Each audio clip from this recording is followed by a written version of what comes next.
There is a debate nowadays in the BIM communities which LOD scales to be using, or should we use LOD scales at all, or just try to define our requirements with a plain language, whether to see a number that puts you in a direction to decide whether you have to do a lot or just less, or if you should go with the plain language. The good thing is that Planoly supports both, because if you take a look at an LOD tag at this point, it is not just a simple number.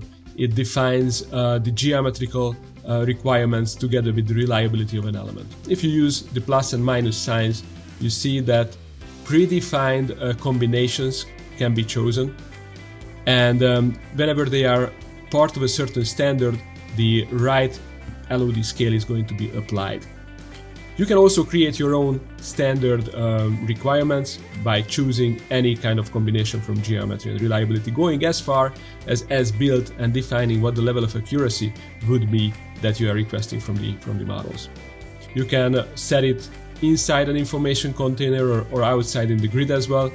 You will also see that the associated representation, symbolic representation, is also changing nicely. But if you would like to choose something else, you have an option for that. If you go back to the project settings, you can choose from the existing scales, but you can also decide to go with the level of information need concept, where it says not to use any of these scales, but instead just try to describe your requirements with a plain language.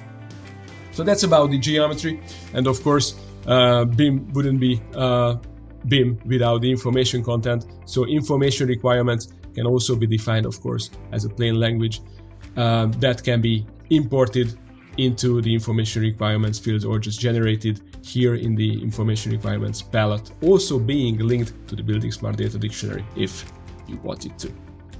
So that's about it. Being flexible, being able to choose your exact needs and the approach that best supports your region and your project.